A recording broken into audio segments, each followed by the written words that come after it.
Welcome to Ceasefire, where civics meets civility and engagement meets empowerment. Ceasefire is hosted by former Bernie ISD trustee and owner of the Bernie Bookshop, Dale Adams, and by former Bernie City Council member and local insurance agent, Ron Cisneros.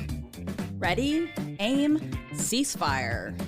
Good morning, Kendall County.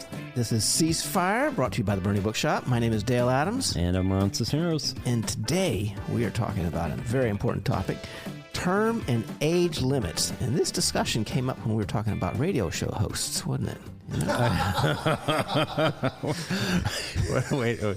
I'm trying to remember. You're older than me, right? Smidgen. Yeah. Well, I think it's time for you to go. Okay. Well, this is a very popular topic, comes up all the time, and I thought, well, I wonder how many Americans are in favor of term limits. So I went and looked it up. Pew Research Center, last survey they did that I could get my hands on was 2023. And at that point, 87% of Americans support term limits, and only 12% are strongly opposed. Now, I know we're missing 1% in there, and I don't know. Yeah. I didn't dig deep enough to find out where they were, but 87% are in support of it. And another 79% support placing an age limit on elected officials. Now, that's key there, elected officials. And then on Supreme Court justices, drops just a little bit to 74% think that we should have an age limit for the justices. So those are two different kind of things. I mean, one addresses accumulation of power and one addresses competency. Mm-hmm. So we're talking about them together, but I think it's important to recognize that the focus of each one is different. Right. And actually, it's interesting about term limits because in the Articles of Confederation, they actually had term limits in there. And there was a debate to put whether to put in the Constitution for a long time, and they couldn't agree on how many and how long and all those other kind of stuff. And so they sort of blew it off. But people have been talking about it sort of ever since, and especially after Roosevelt's 4 terms, they finally did it for the president, but not for everybody else. Right. Yeah. Well, I'll tell you, I've got mixed emotions about this, or mixed thoughts on it.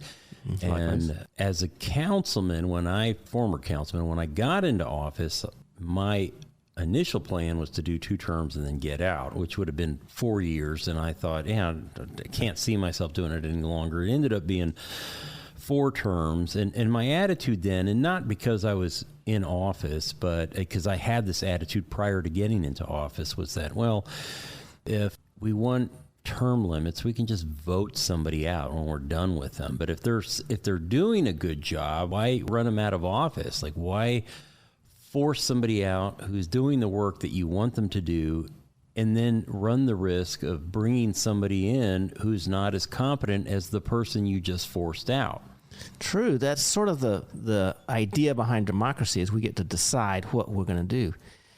But a counter to that is that the Constitution in our country is based on disrupting the accumulation of power, splitting up power, having checks and balances so that power can never be used as much as it wants. And I sort of view term limits. Now, I have quibbles with it both ways, but I do view it not so much as a time to get people to move on, but as a disruptor of the accumulation of power. Right. And I think that's important. And I'm going to give you some examples, if I may. Take a few minutes here, and I'm going to name some people. Some are still with us, some are gone. But this is very interesting because the power thing is exactly what happens. And I think the reason we haven't done anything about it is that, as much as we complain about it, is that these folks I'm about to mention brought home the bacon for their districts. Right. So here are a couple that are still alive. Senator Chuck Grassley, Republican, Iowa, 92 years of age. And he has done 44 years in the Senate, and he had 6 in the House prior to joining the Senate. Right? So that's, what's that, 50 years in office. Yeah. So I'm 57. Right? Most of your life. Most of my life. Yeah. This guy has been in D.C. Maxine Waters, Democrat, California. She's a House representative. She's in her 18th term in office, 35 years. Now, here's some that have passed away, and these are interesting. There's a former representative, Raul Grijalva, Arizona. He died at 77 in 2025, and he was only 3 months into his newly elected term. He had been diagnosed with lung cancer in 2024, and the voters in Arizona thought, what the heck, let's put him back in. Sure, why not? Yeah, won't make it, but let's put him back in. Representative Kay Granger, Republican out of Texas, died in office, and she was in office for 28 years. She spent the last half year of her life in a senior living center. Yeah. People were actually looking for her. They couldn't figure out where she was. Yeah. That's correct. And then Senator Dianne Feinstein, Democrat, California, she was starting to lose her mind, and she had the top Democratic post on the Judiciary Committee, and they basically had to force her out of her seat. And then on the Supreme Court side, of course, we know Ginsburg died in office. She was 87, and this gave Trump his third Supreme Court justice nominee, or allowed him to make that. And by the way, while we're talking about the court, you had or still have Sotomayor, who is still seated. And just a few years ago, when Biden was in office, there were many calls for her to step down. And she's diabetic. She's not in good health. She has a nurse that follows her or travels with her. And so there were calls for her to step down. From one side. From one side, yes. This is important. And they wanted her to step aside and let Biden have a pick. Right. They didn't want her dying while Trump was back in office, if he could get back in. Of course, that side is very quiet now. Yes. They don't want Trump picking Clarence Thomas's replacement. No. They want him to stay on.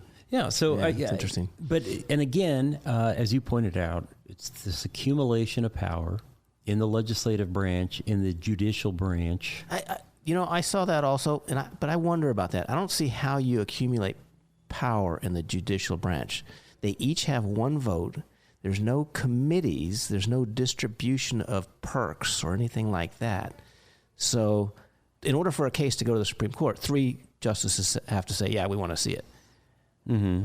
There's not a select committee that decides what cases go there, or a select committee that decides how it's done. The Chief Justice does a lot of sort of organization, but I don't see the Supreme Court as having any accumulation of power process. Well, they don't accumulate the power, but the party that appoints those accumulates the power. And right now you've got that 6-3 balance running strong in one direction. Mm-hmm. And if Trump gets another pick, I think that, which is possible, then the Democrats would be locked out of that branch for a very long time. Maybe. I mean, somebody of those 6 or 7 retires or has an accident, or who knows, things. Well, that is a possibility. I think almost half, or it might be at half, or over 70. Yeah. I think it's just almost half or over 70. So that's a possibility. Yeah. So let's cover some more of the pros. What are the advantages of term limits? Well, for starters, House incumbents are elected 93% of the time. So the power that resides with people's incumbency is huge. Mm-hmm. It's huge. And if we want to try and limit the power of those there, making them only be able to stay there so they can't accumulate power over time does a lot, because you don't end up with people who've been there for 30 or 40 years who have accumulated power. And even though they have to get elected every time, they control the show within the House anyway. And even the Senate, you've got 1 or 2 people that control how it operates. And so I think disrupting that's a good thing. Is term limits the best way? I'm not sure. But disrupting the ability of individuals to run those bodies would be a good thing. Right. What about on the age side? What's the pro on the age limits? The age limits, once you start down that path, now I know we've all heard of slippery slopes. I think this would be a slippery slope, because you could say age, then you could say health, then you could say mental capacity, then you could say speaking ability. You could go down that list and say all these things. Yeah, they should be able to do all these things, and then start making criteria that's administered by some bureaucracy. So I'm not as moved on the age things. I do think the term limits controls the power more than the age does. The competency, we've got young ones that are not very competent. Right. Yeah. Okay. I know I'm going off all the negatives on the age thing, but well, I don't know. That's an interesting point, and I also find it interesting that there's a different age limit to be a congressman than there is to be a president, right? Yeah. And so we have an expectation of maturity, right? And so we believe that you have to be a slightly older age to be president, that you just don't have enough experience. Yeah. And yet we don't have, and Trump and Biden have broken the record that Reagan once held on the age. And, you know, we're only just now starting to have this conversation because of what we saw with the last president, right? But, you know, I tell people all the time, and a lot of folks here in Bernie know my dad, you know, he's going to turn 81 next month. And the guy is running on all cylinders. And so is it fair to 80-year-olds to say, well, you can't live a full life anymore. You can't have this position because, you know, we deem you too old or too incompetent or too, you know. Is that fair? Maybe it's not fair. Of course, life's not fair. Politics isn't fair. And criteria aren't fair. There's a lot of very mature 20-year-olds that could run our country. Mm-hmm. You know, maybe, I guess. But we also need to recognize that 80-year-olds are not what they used to be. But also that we are keeping people beyond 100, 110. Who knows? We may have a congressman who's been in for 75 years at some point. We may have a 110-year-old House leader.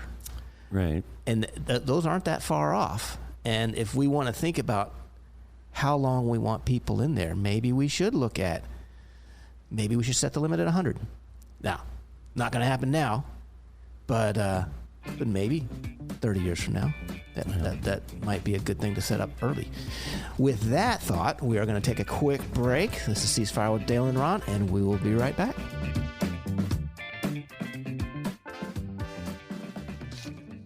Bernie has its own bookshop. In fact, it's called the Bernie Bookshop. Hi, I'm Dale Adams, inviting you to get lost. Get lost in a good book in our relaxed and casual atmosphere. We have a wide and eclectic selection in the Bernie Bookshop. We pride ourselves on finding what you're looking for. We do author meet and greets, host writing workshops, and can connect you with a good book club. And your young ones will absolutely love our kids section at the Bernie Bookshop.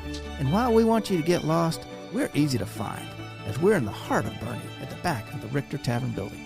We are the Bernie Bookshop. Hey folks, this is Ron Cisneros with Ceasefire, and I want to remind you that the Bernie Civic Roundtable is hosting a debate at the Patrick Heath Public Library on March 11th, and this will be for the School Board of Trustees, Place 7, and it is incumbent Rich Senna versus challenger Michael Etheridge. Do not want to miss that. Patrick Heath Public Library, March 11th at 6 p.m.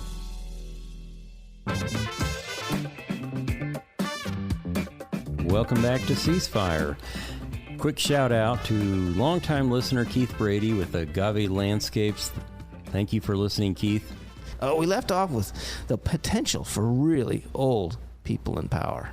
And one thing we saw with Feinstein is they were wheeling her around. They had to tell her what to do and how to vote and all this kind of stuff.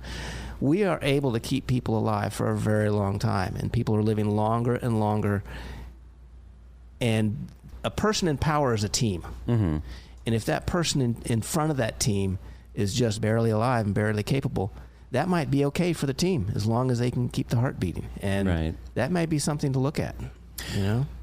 Yeah, I think with Feinstein, with Biden, with Kay Granger, it was the reliable vote.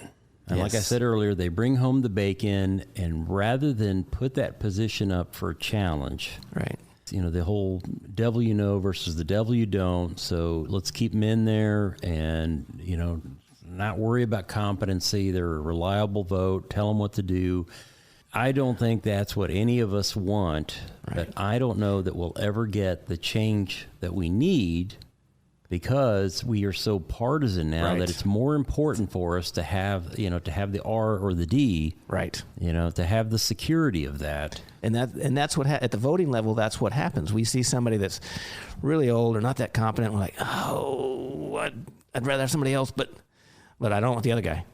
Right. And so it's a two-part process. It's the voters that decide, okay, we'll take them because we don't want the alternative. But it's also the people behind the scenes that put them forward, that run their campaigns, that guide them down the path towards power, that decide that they want that particular person. They don't want to give up on this horse that they're riding. Right. And it's tough. Not only that, but even if we did say, okay, we're ready. We want age limits. We want term limits. We would need a constitutional amendment. Mm-hmm. I don't see that happening in today's partisan politics. If you look back at the process for doing constitutional amendments over the last 250 years, you'll find that a lot of them were done early on and very few have been done in recent times, right? They're very tough to do. They're tough to do. And even, I would argue they're tougher to do now than they were 50 years ago. I would say so, because everything's become so partisan. And a lot of times these things move based on how it can advantage one side or the other. Right. Rather than what's better for the country. Yeah. And so that makes it very difficult to get anything done. A perfect example of that is this call for age limits now. So we've had this discussion on term limits that have gone on for years, but the age limits discussion has really started in earnest on the Republican side with Biden. Mm-hmm. And more recently, now Biden's swept away, Trump's in, and the conversation is still going. And it's going because Rahm Emanuel, and people recognize that name, a former Obama aide and a mayor of Chicago, has decided that he is going to make a big push to get this done. Now, is this because, I'm going to be a little cynical here, is this because Rahm Emanuel has seen the light and said, hey, this isn't right? I don't think so. I think it's because Rahm Emanuel wants to change the Supreme Court because he's not content to just say, age limits for the president or age limits for a senator or a congressman. He is saying age limits for the Supreme Court as well. Yeah. Right. Yeah. And I think that it's political in nature. I think he recognizes that Supreme Court, the way it's set now, is going to be set that way for a while to come. Mm-hmm. And he wants to see change. Yeah. And so I think he's being a little disingenuous, being judgmental here, I admit it. But so I think it's a political conversation. It's not a sincere, like, hey, we really need to look back on ourselves. And, did Biden do a good job? I mean, there was an article in the Wall Street Journal just a few weeks ago about Trump sometimes closing his eyes during meetings, right? Yeah. And so, some people are saying, well, his age is starting to catch up with him. I don't know. The age limit is a tough one because there are some very sharp elderly people, mm-hmm. and their wisdom can be incredible. And it's interesting when people talk about age, they only talk about the other side. Both of these things come out when people don't like what's going on the other side. Term limits come out when people see the people that have been there forever for the opposing party. And, we used to, on the right, people used to talk about the old people on the Supreme Court back when it was more leftist. And now, of course, she's on the other foot. And so now they're talking about it. And I think it's all about the politics at the higher levels. It's all about the politics. It always is nowadays. Mm-hmm. It always is. There are no statesmen anymore. One thing that I don't like about term limits and age limits is, what do you do after you leave? Now, everybody complains about people getting out of office and becoming lobbyists and stuff. If you want people to be completely immune to political influence, like on the Supreme Court, which is what we're hoping for, is you need to have them there until they're no longer involved, which means till they're fully retired or pass away or something like that. Because if they have an interest or a desire to be involved after they're on the Supreme Court, then while they're on the Supreme Court, they will be finagling for that lobbying position, that administrative position or something like that. And so part of having people there until the end of their life is that you don't want them to have any incentive while they're on the Supreme Court to manage their life after the Supreme Court. So I think it's... Oh, that's interesting. Yeah, I hadn't thought about that. But it's the same problem people have with people in Congress. They're always going to be a lobbyist afterward. Well, maybe some of them are, a lot of them are. But having term limits doesn't help that. It doesn't get rid of that. No. They're always going to do that. maybe we could just, after their term is over, we just ship them off somewhere and just. And it used to be the president would retire from public life. Yeah. So we had presidents that weren't that old, and they lived a long time after they were president. Mm-hmm. But they would retire from public life, and that was very, very common up until recently. It bothers me when I see past presidents come out and make statements on anything. You know? Right. I mean, like, okay, you've had your time. You need to step back and let other people do stuff now. But I think we're past that, and that's unfortunate, I think. Yeah. Well, it is unfortunate because you had your moment, you were elected, you served your term, mm-hmm. and the voter said, this is the new person that's going to represent us. And I think a statesman would fully step aside and say, okay, I'm done here, and this is the new direction. But they still meddle. They still, they can't step away. Yeah. I find that to be very disruptive. More recently and more locally, former Mayor Nirenberg had his statement, his anti-ICE, and it's like, well, you're not mayor anymore. But he is running for county commissioner or county judge, isn't he? Yeah. Is that correct? Yeah. Okay. Yeah. So he's sort of campaigning. I see. Well, still. But it's not even a county issue, right? And so it's just, shouldn't be. Shouldn't be. Yeah. Yeah. I always found that distasteful. Just step away. Yeah. Yeah. One thing about term limits and age limits that makes me think twice about them is that I'm not sure they would really change that much. I mean, the average length of service in this latest session was a little under 9 years for representatives and a little under 12 years for senators. There are some long-lived people there that have been there a long time, but they're in the minority. There's a lot of people that are fresh faces in both those bodies for the most part. And so I'm not sure there would be that big a change. I think there are other issues such as how the bodies are run and their rules of operation, which they can change anytime they want, lead to more of the dysfunction and the corruption and stuff that's going on there. So what you're saying is that we actually get turnover a little bit more than we realize. Yes. But I still think the problem is that there are some people, the long-termers, they ascend to the position, the top committee assignments, and they're controlling what the new people get to do and say. Yes, and so that negates, so we come here as voters and we say we want change in, let's say, the Texas Senate, right? And so we go and we vote, and maybe we throw Cornyn out and put somebody else in, but it doesn't matter because that new person that we put in is subject to the guys that have been there a long time who have the top committee assignments. Yes, and that's the problem. Would that change, though? I don't know. I'm not sure that would really change if you change term limits, if you had term limits. I mean, it might become a little bit more egalitarian. I doubt it. What they have right now is they have these leadership funds where big money gets donated to these funds, and the leadership of the House or the Senate distributes that among the campaigns of the various people, various members. And so you end up with a system where one person or two people decide how much campaign funding all these senators get and congressmen get. And so they have to toe the line. Right. Now, that doesn't have anything to do with how long that leader's been there. It just has to do with the fact that leader controls all of this money.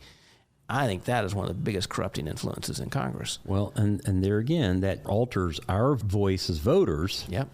Because those two or three guys that you're talking about are deciding what voices are going to represent Texas or Oklahoma. Yep. So if this candidate for Senate decides that he wants to advocate for something that's contrary to what those two or three people believe, that guy's not getting funded. Right. So you may turn over those two or three people more regularly, but it's still going to be two or three people at the top there that pass out the money. So term limits gets rid of those top guys. Yeah, but it replaces them with top new guys. I don't know if the system will change that much. So I'll be honest. I'm open to term limits. If I was given an opportunity to vote for it, I would be very tempted to vote for it. I don't know if it would really change much.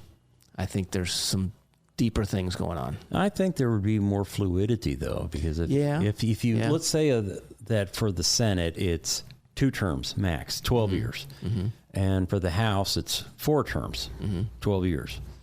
I think you will get some more new ideas and fluid at the end there, and I'm a little more positive about it. Okay. I would be supportive of it. Okay, I'm pretty cynical. Yeah. I got to admit it. I admit it. Okay, well, we're trading places now, because I'm usually the cynic. But, well, what about age limits, Sam? We got a couple of minutes here. I couldn't go for age limits, simply because that's the first step of kicking people out.